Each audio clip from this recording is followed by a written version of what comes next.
All right, and we are live on my Wednesday night chats with dads. I am King Smith. Welcome to my YouTube channel. We're actually live stream across multiple platforms at the moment. I'm glad to be having these weekly chats with dads episode. And the guy who I have coming on, I've known for quite a while. He's a bit of a mentor to me. I don't think I've ever told him that. So this is his first time, hearing that from me.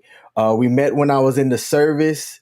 Very good dude. I asked him a while ago if he'd be willing to come on and just chat about fatherhood. My only strike against this guy is that he roots for the wrong college football team and pro football team, and we'll probably talk about that as well. I'm going to bring on Doug Bowen here, and we're just going to chop it up. Let me bring him on. Hey, Doug, man, thanks for joining, Hey, brother. man. Absolutely, dude. Anytime. Glad to be here, man. You had no idea that I was going to talk about that, man. But not everybody can be champs out here. That's all right. That's all right. It happens every Hey, now and again. hey, Doug. Thanks for joining my show. I see your shirt right there, man. Oh, So that yeah, says what? man. Dad of girls, hashtag outnumbered. I like it. I like it. I too am a father Yeah, of a kid. Now you have multiple kids, right? I do. Yep. We got four, Uh man. what Go ahead. no. You said four? Yeah, I've got four kids. Two boys, two girls. They're staggered. Uh, 7, 16, 18, and oldest is 23. Oh, so there's three that have a very close uh you know age there, and one that's got a very good gap, man. Yeah. That that's interesting. Was that a decision that was made intentional? So what's funny? The we thought we were finished after the first three, and there's a really cool parallel here, and this is I joke about it, but it worked out great for us. Is that after the first three? So my oldest is actually my stepson. I came into the marriage. He was 2.5 when we got married, but after after we had Aaron's our 16-year-old. We were like, okay, we're finished, right? And the reason for that was because my wife Suzanne had horrible kidney stones through the pregnancies with my oldest daughter and with our youngest son, and it was recommended by doctors that she not have any more kids because it was she had to be induced with what we call the middle two living children. Baby, I'm doing a podcast. This is my real quick here. Come say hi. This is my youngest. This is Faith. She Hi, just wants to say Faith. hi. I'm gonna keep talking. Uh, Okay, so kiss. I'm gonna do this podcast. All right. I love you. So doctors recommended that she not get pregnant again because these kidney stones were so intense that within 2 3 days after giving birth, she was back in the hospital again having a lithotripsy done to blast these stones to get them out of her. And these weren't little, man. A couple of them were like 9 millimeters large, dude. So I mean, like mm, small green pea size, dude, that stuck inside of her. And for us, that was a tough decision because um, we were raised Catholic, and birth control for the Catholic side of the world is not something you do intentionally. You don't prohibit reproduction and childbirth. So we had to struggle through that a little bit. Thankfully, my father is a deacon in the Catholic Church, and so we had some good conversation with him about going forward what we should do.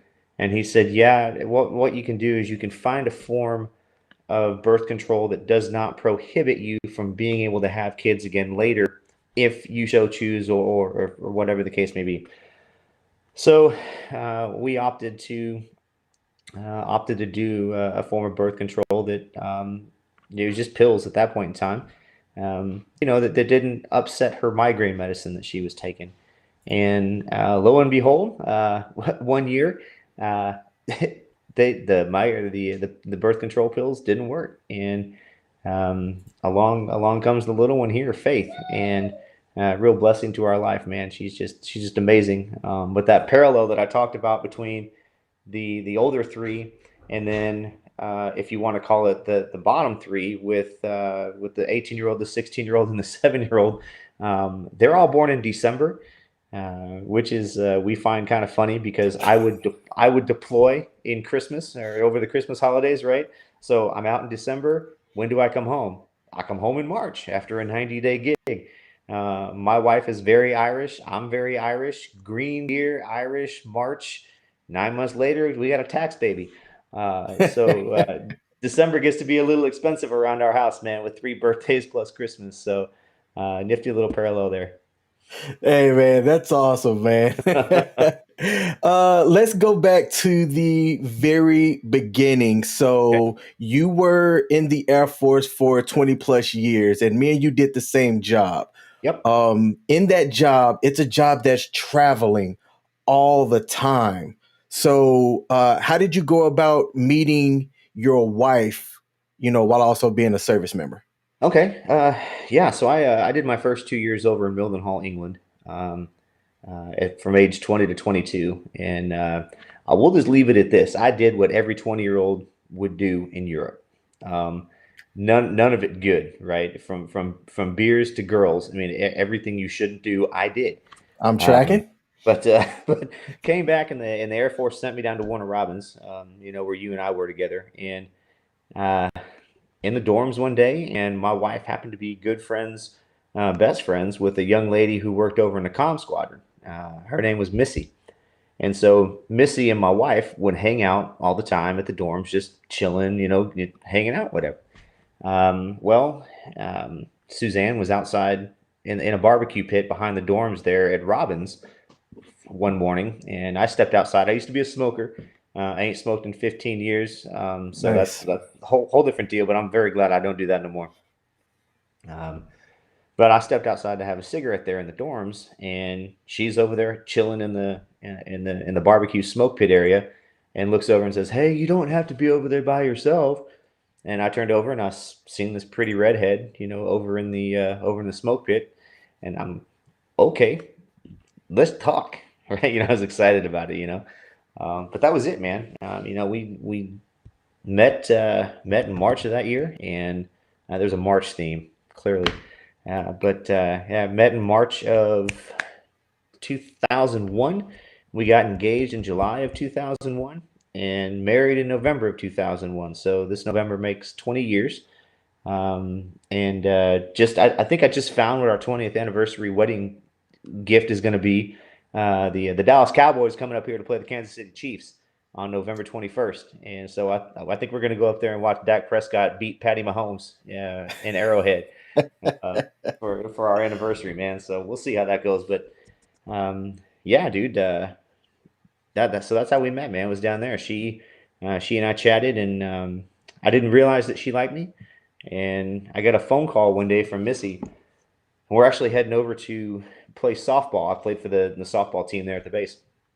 And we had a game, and she calls up. She's like, "Hey, just so you know, Suzanne and Austin, that's my oldest, are going to be in your dorm room because she's got a severe sunburn and has sun poisoning." Well, come to find out, the reason she was sunburned is because she thought I was getting off work early and was going to go up to the base pool there at Robbins, and she was just going to be there, right? Um, I didn't show up because I worked in mobility at the time, and there was a lot of stuff that was taking place we had to worry about. So I didn't get off work early, and she got sunburned. So she stayed in my room for a couple of days recovering, and it was really Florence Nightingale syndrome at that point, where you take care of the sick girl and take care of the boy. Um, that's it. The rest is today, if you will. Okay. All right. Now, what was it like walking into fatherdom, as a young 20-year-old? Um, So I was 22 when I met her, but my best friend in England was my sponsor over there. He's still my best friend to this day, and um, he had kids. He's a year and a half older than me. Yeah, about a year and a half older than me. And I loved watching him with his kids, dude. And I just like all I could think was, man, if I ever have a little girl, like this. I just want to have a girl like this. This is what I want. Um, and I knew that I wanted kids. I mean, I knew that. So um, meeting her with Austin, it was actually kind of natural to kind of go in and be with her and to help him. I didn't necessarily like jump right into the dad role stuff. It was more like the uncle, right? I'm gonna tell you what you're doing wrong, but I'm really not gonna discipline you because I can't. Um, but pardon me, as time went by, I mean, obviously he just got comfortable and eventually started calling me daddy. And yeah, it was kind of cool. I did, but it came natural, just because that was something that after being around my buddy, I knew that I wanted to be a parent. I knew that I wanted to have kids, and it was pretty neat to get to have Austin from Jump Street. All right. And how long after you and your wife got married did y'all come together and have, Almost the immediately, next like one? yeah. So we knew that we wanted to have kids together, and we knew that we wanted a little girl. Not that you can control that. It wasn't like, okay, let's go and do this, and you lay this way, and we're gonna little girl. No, we just knew we wanted a daughter, and so it was pretty quick after we got married that we actively tried. We paid attention to cycles and all that kind of that fun stuff for the girls, right? And we got lucky and conceived her in March of '02, and it was a dream come true, man. When I found out that we were having a little girl, because um, I'm going to address this in here. Do they have to pick between Christmas and their birthdays? No, no. That's why my wallet's light. Um, we have never done like the joint. No, this is your birthday and your Christmas. There's two of them are before Christmas, one of them's after Christmas, and we've always given them the choice. Do you want the Christmas tree to go up before your birthday or after your birthday? Because traditionally, we've always done it, the Friday after Thanksgiving, right after Santa Claus goes down in the Macy's parade.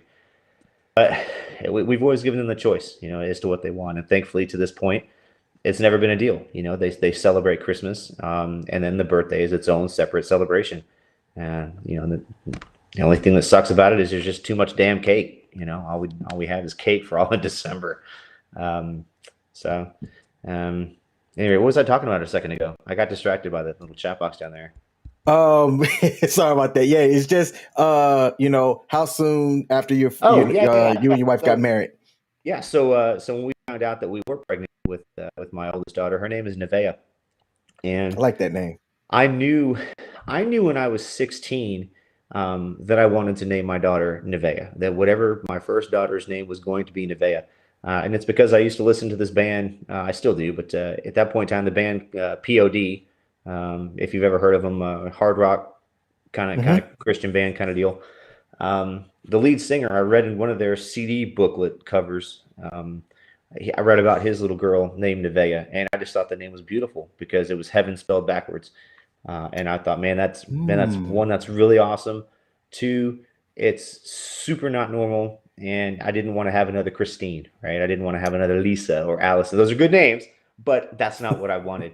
So, when I found out that one, we were pregnant, and then two, that it was going to be a girl. I mean, I was over the moon, dude, and just yeah, man, what a great time! I remember just to the T how ecstatic I was to see that little bean, in the sonogram picture. Was so was she born in Georgia or was she born overseas? Now she was born in Georgia, yeah, in Warner Okay. Robins. Yeah, I met my wife after my Mildenhall tour. Hey Dave, that's a very good question. And I typically would ask a question like that at the end, but I'm going to go ahead and ask it now. If you could go back to your 24-year-old self, what advice would you give to yourself that you would make transitioning into fatherhood smoother? Invest, invest, invest, invest, invest, invest. Period. End of story. Period. Hmm. Done. I would not have spent money like I was spending money. Plain Mm, and simple. Plain and simple. Um, I loved being a dad, but I wasn't necessarily the best at focusing on what was best for the kids, right? So we were I can say uh, the same thing. so we bought a Ford Explorer We bought a different TV. We moved from a house that she was living in that used to belong to my father-in-law. We moved into base housing there, where you and I lived together. We moved over there, and it had a bigger house, which meant more stuff, and newer stuff. So instead of investing money that eventually would help, the things that you don't think about, right? Will my kid need braces? They're going to outgrow all their clothes. They're going to want this kind of shoe, or, could you buy a backyard pool, for your kids to play in? All those things that I don't consider, but I didn't have the money because I was spending it like a fiend, man. And just not on anything useful, it was just crap, really and truly, that I was buying. Um, and so if I could go back, 24-year-old Doug, dude, put some money in the bank, buy the cheap stuff, go to Dollar Tree. I mean, save, save, save, quit spending like you're an idiot. And to this day, I'm still pretty bad when it comes to like spending money on stuff that I probably shouldn't, or I don't need to. Like I'm So a am I. bourbon freak. I love bourbon, but I love expensive bourbon. The bourbon I drink is $175 for a fifth, right? Now it lasts a minute. It's not going anywhere, but that's what I do, and I'll Hmm. drive 2.5 hours for a good bottle. So invest, dude. 24-year-old you, put money away. Think about the things that you don't think about, that you're going to have to take care of your kids with later. Awesome, man. Thanks for that. And I think I would probably say something similar as well. Now, so you have your wife, you have your oldest Austin, Mhm. and your second Heaven spelled backwards, which is that's fantastic. I like that name. Um, how old were your kids when you first PCSed overseas? We haven't been overseas as a family. Okay, no, so this was you were Mildenhall first, Yeah, I was then Mildenhall, Robbins. Okay, then stateside. Yep, yep. So okay, I okay. got all my mess out of the way before I came back to America. All right. And when did kid number three come in?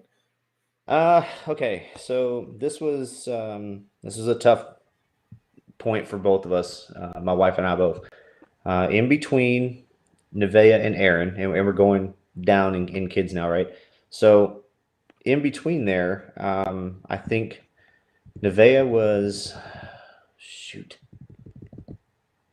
no, because I deployed. I'm trying to do this timeline, man. I deployed when she was 2 months old.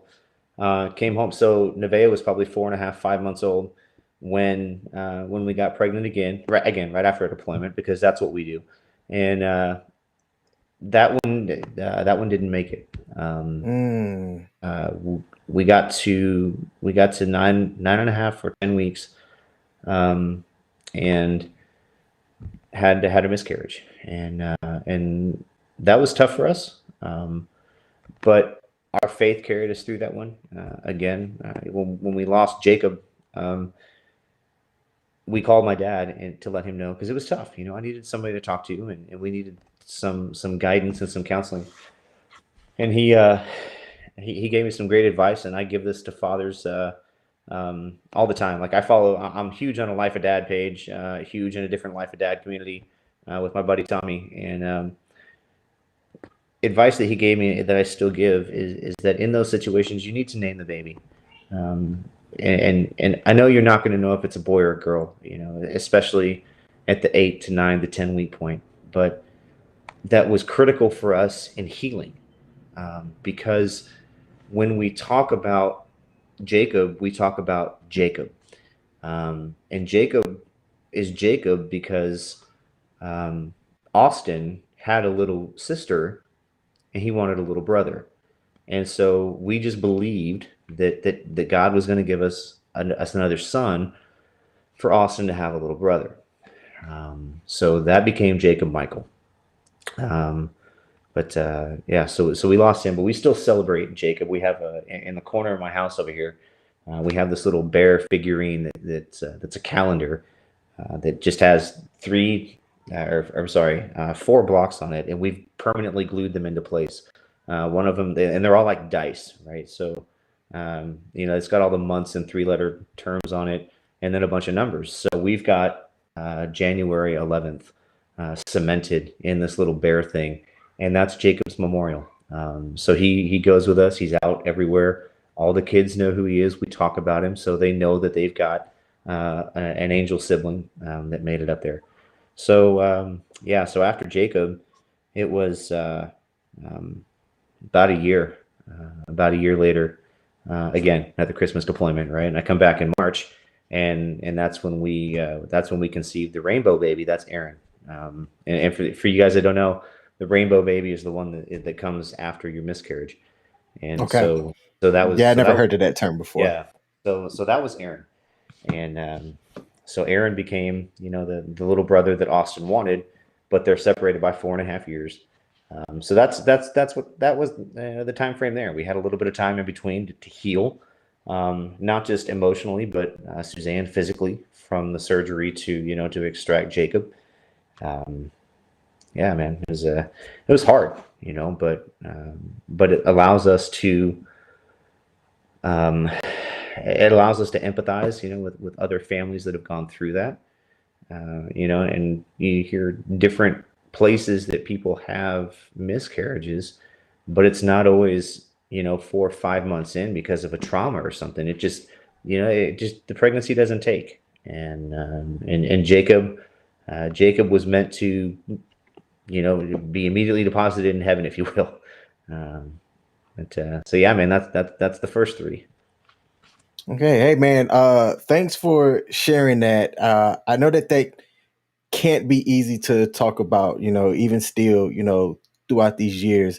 It is my hope, that somebody that may watch this or see this, can, gather something from that. And what would you succinctly say to another father out there that may experience something similar to what you had experienced? Go ahead and grieve.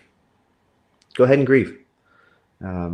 There is no rule book that says that men have to be afraid to cry, or afraid to hurt, or afraid to express themselves. But more than that, grieve with your wife. Do it as a couple.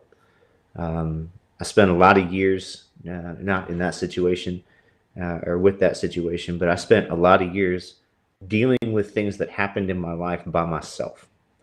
I didn't turn to my wife. I didn't turn to that gift from God that was given to me to be my partner, right? To walk those roads. I didn't do that. I didn't share those emotions in a lot of different situations, that caused us, some difficulties, over 20 years.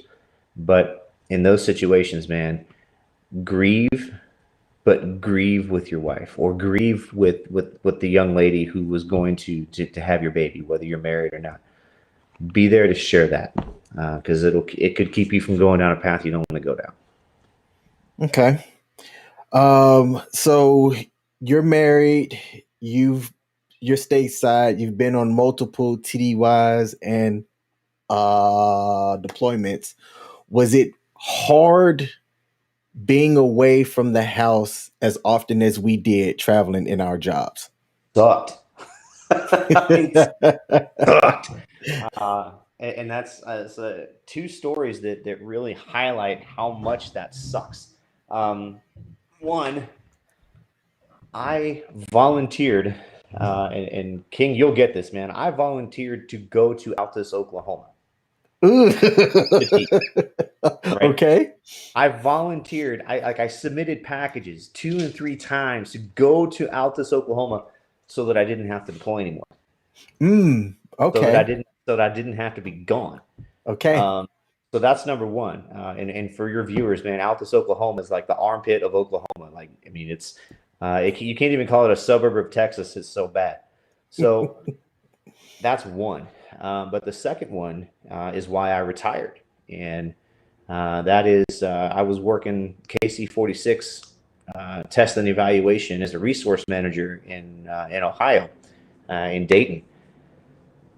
And part of that job is or was, having to work with a bunch of different partners, one of them being Boeing out in Seattle. So I spent a lot of time flying from Dayton to Seattle, back to Dayton, down to Jacksonville for some stuff, back to Dayton, out to Long Beach for some publications review crap, back to Dayton, and I was in this span in 2016, between March and May. Again, something with March, man, because the true March madness. March and May, I spent 7 out of 10 weeks on the road TDY for a week at a time. I would leave on a Monday, home on a Friday. So it's Mother's Day weekend. I flew in on a red eye from Long Beach, Cali, back to Dayton on a Friday morning.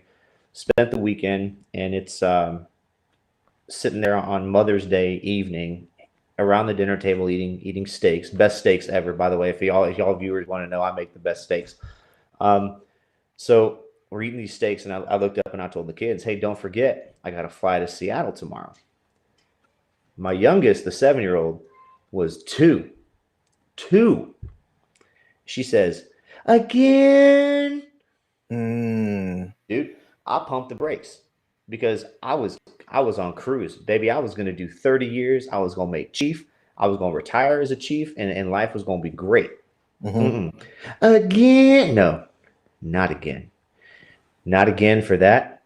Not again for going back to a deployment life. Not again while I have a kid having to switch schools 2 and 3 times as they're growing. I wasn't doing that to a 4th kid. So as soon as I could drop retirement papers, I did. So it was it sucked, man. Having to be gone all the time sucked. But from the dad standpoint, it got progressively. I don't want to say it got easier. Because it's still hard. You just get better at it, right? It's still hard. It's still difficult. You just get better at the difficult stuff. So, thankfully, we had the advent of the Wi-Fi, and the phones that do, the FaceTiming and the Skyping and everything else. And the internet's gotten stronger, and we're able to buy these bootleg pieces to take down there to amp our internet downrange. So the communication piece got easier. But being gone was always hard. You just got better at the hard parts. So, but that was a decision at the end that we're just like, I ain't doing this no more. I don't have to. I'm 20 years. Psh, check. Let's grow a beard and be done with it. Yes, and grow a beard indeed, man. I see what you got going on over there. Yeah, man. Do you parent your kids different with their ages and their gender? I think so. I do think so for sure. I used to spank the kids. I can't tell you the last time that I spanked a kid in the form of discipline. Man, it's probably been, God, at least 10 years since I even considered swinging a hand at one of the kids for something. But in terms of punishments and stuff, I'd like to think that it's been consistent across the board with all of them. My wife used to, was accurate. With Austin, I was probably a little more strict than I was with the younger 3. Okay. And for what I don't know, I don't know if it's a subconscious where I'm tougher on him and didn't give him enough leniency because he's not a biological. Got it. I get updates on my computer here. But when the kids have had problems, they've all been kind of handled the same way. It's timeout. It's we're going to remove this from the situation, or we're going to take, let's say, the phone is going to go into timeout. If they're having issues with that, turn the internet off, whatever. But I think in terms of how they've been handled, the punishments have been the same. But I think the level with which, I'd say the level of intensity, let's go with that, right? I think it's gotten lighter with each kid because we've learned what works, what doesn't work, and we've learned how it hurts us, and how we're affected by it. That we get angry at the kid, we get angry at the kid, we get angry at the kid. Well, that's not doing any good, right? It's just much easier to tell the kid don't do this, and when they get angry, let them be angry, right? I don't need to be the one getting angry, but there's also other ways that we've learned to attack how we deal with it based upon 20 years of having kids. That just things we've gotten smarter, we've become more patient. We have seen things that maybe we tried that didn't work. Again, spanking their butts, what good is that going to do? They're going to go get a cold rag, put it on the welt, and it's over, right? um, but when it's all right, you know what? You're not going and doing this, or you know what? Why don't you give me the device for the rest of the night? Um, that's been effective. And as we've gotten older and been parents longer, what we have found, and man, this is bad because it's just like absolutely just destroying them mentally, right? We make them understand how disappointed we are. Mm. And as they get older, they don't want to disappoint you. And Mm-hmm. my 16-year-old son, he's easy. Oh, he's real easy. All I have to do is look at him sideways and just, you know what, dude, you know better. I ain't happy about it. You know better, and it's done. Like, dude knows he messed up, Mm-hmm. um, and that's all it takes with him. With my 18-year-old, it's usually a much more stern conversation. Um, that because she wants to backtalk and she wants to stand her ground, and that's when it's, you know what, fine, I'm taking X Y Z, done. You got nothing. You can sit in your bedroom. You're lucky if I let you keep a television in there. And also, rent's due on the first, right? Like, it's we go down that route where you just have to get extreme because that's what she wants to do. Because those personality differences between the kids. And I think we've also seen too that as the kids get old, they watch what happens to the older one, right? Like, oh, I ain't gonna do that shit because that's a bad idea. I seen how he got tattooed for it. I'm not doing that. Or I seen what Dad did with Aaron. No, I ain't doing that. But I tell you what, my biggest challenge, I won't lie to you, man, is I can't get my 7-year-old to not run in the house. Like, just stop running. I know you're little, but this ain't a track. So, Young kid energy, man, is something because when you get older, you see it and go, I wish I had that kind of energy. oh gosh, I'd take a 20th of it. That'd be good. There was a question in the chat. It said, what do you think about emotional intelligence as it pertains to being a parent? Uh, I do think it's key. Well, I wouldn't say key. What's the word I want to use here? It's a building block. I would almost say a cornerstone. Um, I think that you have to be able to have emotional intelligence when dealing with kids, or choosing punishments, kind of thing.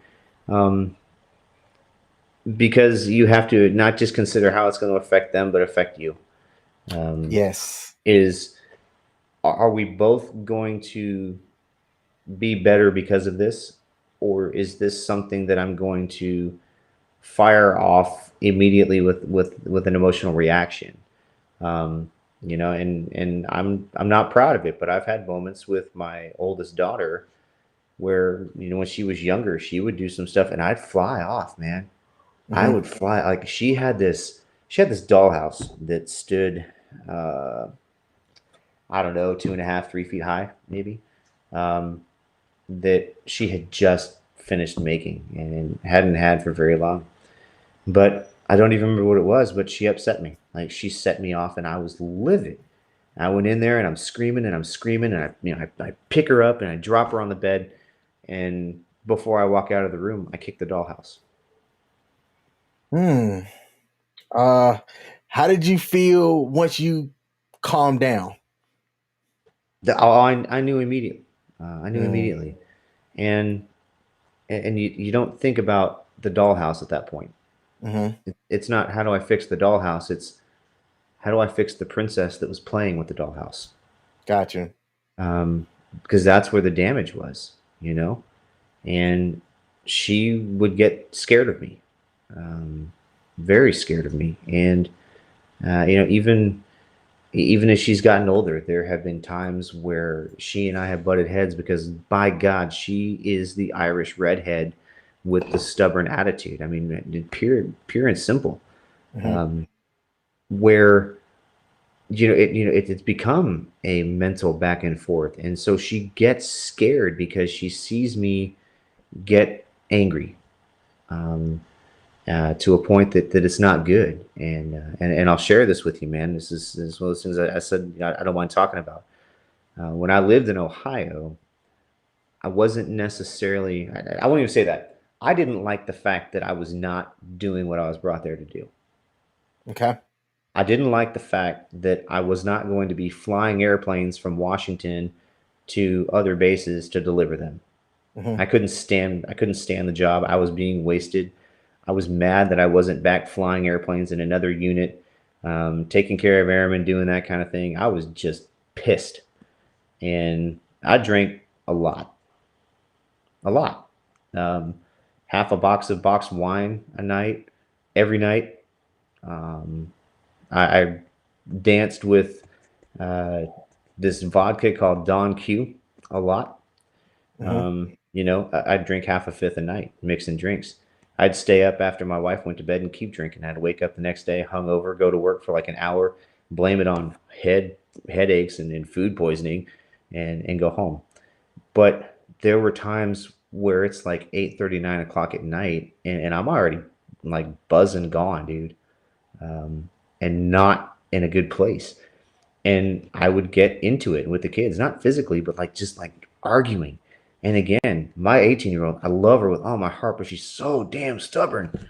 And I just, I would reach points where, I was just downright ugly and downright mean, and I'd get so pissed that I'm not going to hit the kids, but my man, I put a hole in a base housing closet wall. Mm-hmm. This is like 6 years ago, not long ago at all.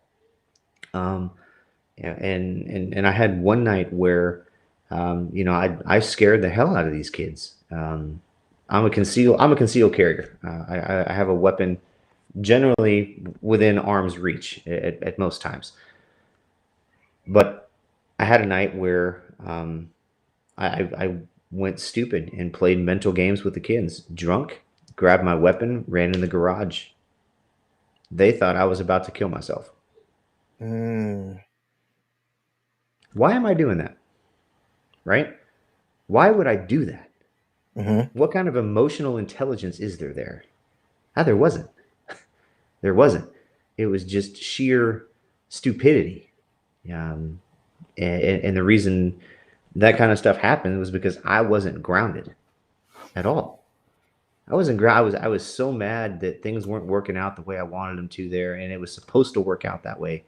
Um, and then at that point in time, like we got away from our faith for a good 3.5, 4 years. Stopped going to church, stopped doing anything that was even remotely close to God or anything that we were brought up to believe. And I mean, not even moral stuff, dude. That just almost destroyed my family. I was ready to walk anything at time. So that emotional intelligence, you have to know what you're dealing with. You have to know how it's going to affect not just the child but you. um, when it comes to parenting. So again, to digress, man, it's a cornerstone. Having emotional intelligence is an absolute cornerstone when it comes to being a parent. Yeah, no. I'm glad that you had shared that. You know that term emotional intelligence. I about what it was and what it meant until I was in my 20s taking business classes, and they talk about that term and knowing what it is and knowing yourself, because having a high emotional intelligence allows you to have relationships with other people better if you're able to understand how you are, Hmm. and understand how other people see you. Um, Going back to what you just shared, what was the catalyst that got you to change? Um, are you fixing it in the shower? Sorry, one second. Huh? You That's need to Jim. eat again? Oh my goodness. Okay, well, I'll tell you what. Can you get in the shower and I'll get you something afterwards so I can finish this? Is that cool? No, it's not cool. All right, well, go ask Mama because I can't get up and do the food thing right now. Um, Hey man, life is a yeah, dad, live in the dude, flesh. that's my. I wear a ball cap, man. Again, that I and I'll pimp it out, dude. Life of Dad on Facebook and stuff, man. Check it out. 4 million followers, dude. It's quite the community, dude. And there's even a Life of Dad, dads only. That's that we don't let the wives and the spouses in. We talk about dad shit all the time, from barbecuing to butt spanking. So, um, catalyst to change, dude. So, um, my gosh, there's a lot of them, dude. But for where I'm at today, and stuff today, man. In 2019, my mom or my dad's mom passed away, and it was sudden. Like she was in a retirement facility. She was getting ready to go somewhere, putting the makeup on, and that was it. Ticker was Mm. done. She died in the bathroom there, and that was it. So that was out in Lubbock, Texas, and uh, we all went out for, pardon me, for funeral services and such. And my dad, again, I alluded to, he's a deacon. My dad gave the eulogy for my grandmother, but he made it a point to tell us about things that we may not have known, about my grandmother and how she'd grown up and how she raised, the three of her kids. She's a very faithful woman, very, very devoted to a life of faith and very devoted to God. Um, like dragging the kids to church in t-shirts and shorts. She didn't care what you were wearing. You were going to have your butt in the pew. And so my dad told us all these stories and a little bit of my faith history, man. I grew up cradle Catholic, and heard all the Bible stories and stuff. Did all the communion and the whole nine, dude. And when I was 18, I was like, I don't want to take the next step, right? I don't want to. It's called confirmation for Catholics, man. And but I was Okay. like, I don't want to do that. I don't want to do that. There's some things in the Bible. I was trying to find any reason I could not to take the next step in my faith, so I didn't. And promptly went to England and just did all sorts of debauchery. Um, but then when I went to Altus after Robbins, um, kind of got back in touch with my faith again. And Suzanne and I got married at a courthouse in Macon. It took like 5 minutes for this judge to be like, Omni, Omni, VOR, you're done, right? Walked out married. Well, when we were in Altus, again, our faith was stirred, and my dad came up and he married us in the church. Like he performed our wedding on our exact fifth wedding anniversary on a Sunday in Altus. So did some stuff there, got involved with Knights of Columbus, and again, just like really creating a strong foundation for us, and we call it keeping the main thing, and so that's what we were doing. Um, but then left there and came to McConnell. We went to mass occasionally here and there, not consistently. Um, and in 2013, my dad's father passed away. So he passed first. But his passing away uh, drove me down, like Mm. quick downward spiral. Um, I mentioned earlier, when you grieve with the one who's experiencing the loss with you. I didn't do that. I went down to Dallas on my own. So from here, it's like a 5.5 hour drive. Drove down on my own. Um, Stayed in a hotel room on NAS Fort Worth by myself. Saw my family. Went to the funeral. Came back home. That was it. Just processing it all by myself. Well, then I went down to San Antonio to assist in auditioning some folks for Air Force Tops and Blue. And while I was down there, got caught up with having my ego filled by a young lady that was down there that just thought I was King Dingaling, right? So start messaging, texting, doing all kinds of stuff. And got to a position where I even went so far as to rent a hotel here in Wichita, and I was gonna find a way to meet with this young lady. Bad idea. Mm-hmm. Bad idea. Wife was in the bank account. She knew something was up with the lie that I told about where I was going to be and this, that, and the other. Caught me red-handed, dude. Um, Superintendent of the squadron shows up at the hotel. He's like, "Hey, dude, where are you at?" I'm like, "Oh, hey, I'm here, such and such." He's like, "Well, that's funny because I'm parked next to your vehicle at the hotel that you're at down the street. You want to come outside and talk about it now?" Shit, I'll be right there. So, in like an instant, like I was about to throw away my marriage and my career, because now I've lied to a superintendent. And Um, this is a man. yeah, this is a dude. Yeah, that Okay. so I told this lie to this man. Um, Bad move, man. Um, so almost throwing away my marriage, almost doing all kinds of stuff I shouldn't be doing. But then faith. We thought we were finished having kids. 9 years later, faith. We end up pregnant again. We were petrified. Weren't going to church. We were in a bad way as a couple. And that's she's in the shower right now. I'm pointing at the shower because she's in there. That's how my life was saved. Was that little girl showed up, and she has been every bit of her name. Mm-hmm. Every single day, she is evidence of what trusting God's presence in your life can do. So, my father made points of all these things at my grandmother's service when he's given the eulogy. It's over. It's all said and done. We go back to the hotel, and I go up to spend some time with my mom, my dad, just on the side, just to make sure he's okay. Like I'm really concerned about my dad, right? Because I haven't seen him. I haven't seen him process, his grief quite yet because he hasn't been in grieving son mode. He's been in.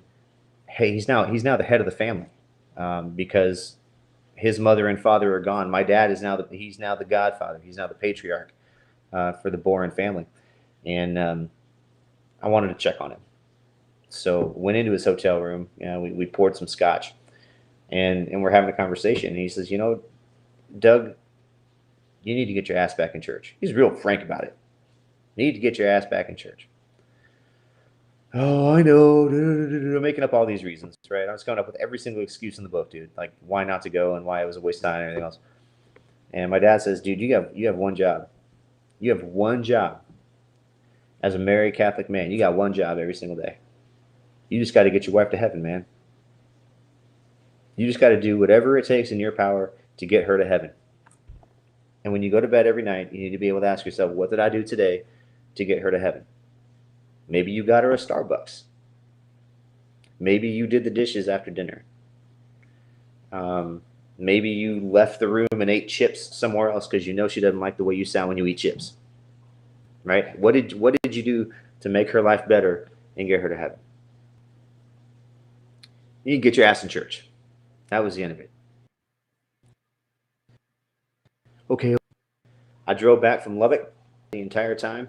Well, not the entire time. I watched a Texas Longhorns football game on my phone on the way back too. It was a pretty big game, but but I'm thinking about this, and we went back to mass, and we've been ever since. Even through the pandemic, I've sat here and I've connected my iPad to the TV because I don't have a smart TV. I haven't gone that far yet, um, and I watch mass on TV.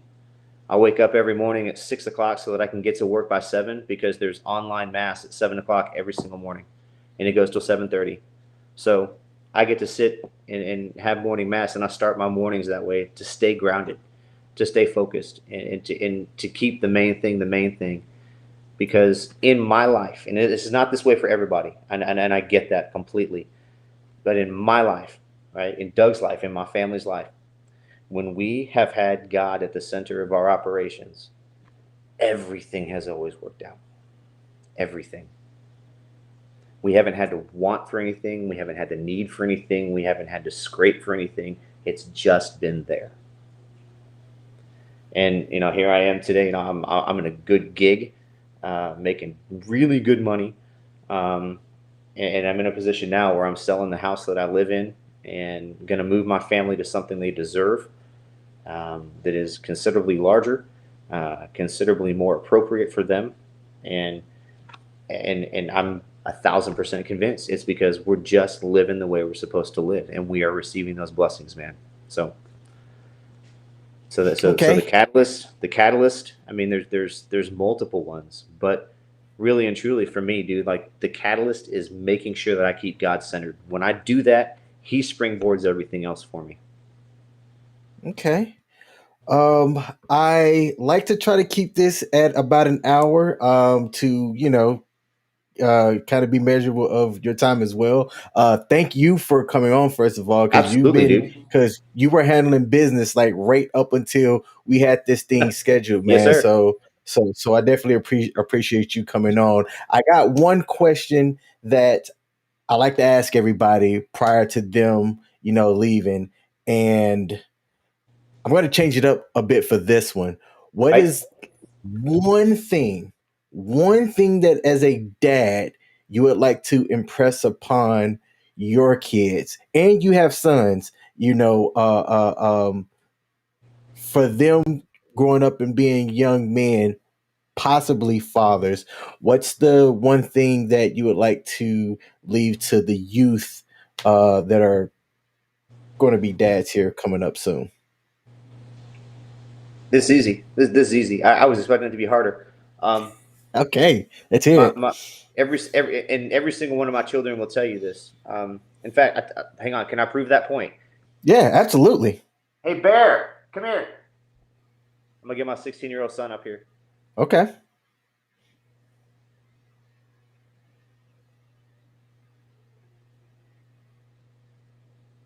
Please don't be. If he's on, he might be on headphones. I might have to cheat here. So nope, disregard. He's not. Hey, I'm, my friend King. I was talking about at dinner. This is my son Aaron right here. Hey, what's up?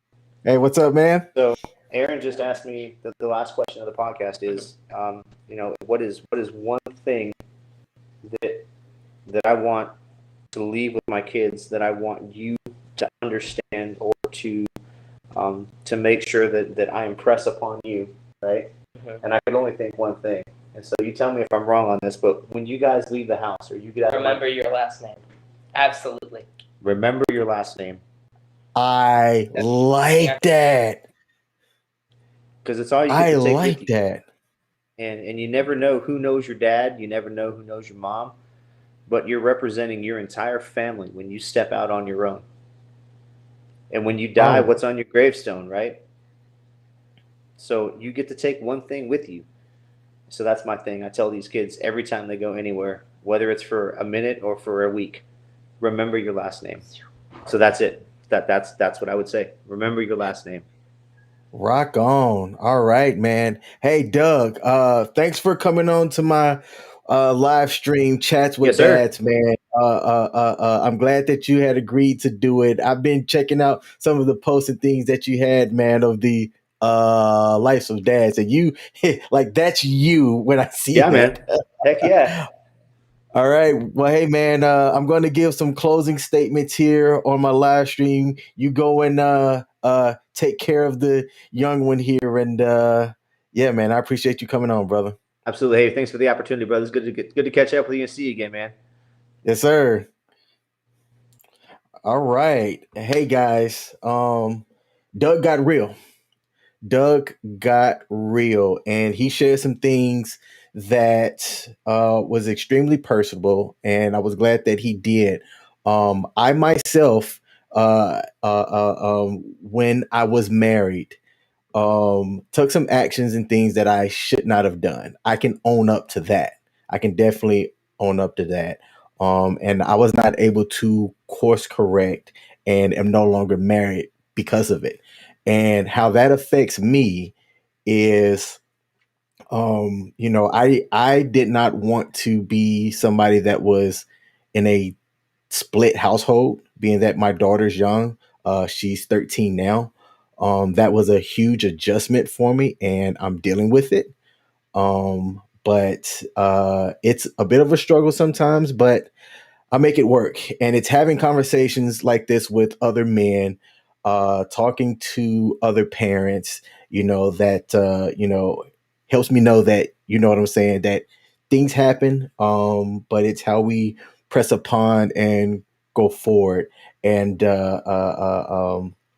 that's the kind of stuff that matters. So for those of y'all that tuned in on across all streaming platforms, thank you. I'm going to be coming in next Wednesday, having another Chats with Dads. So Wednesdays, 9 p.m. Eastern, tune in.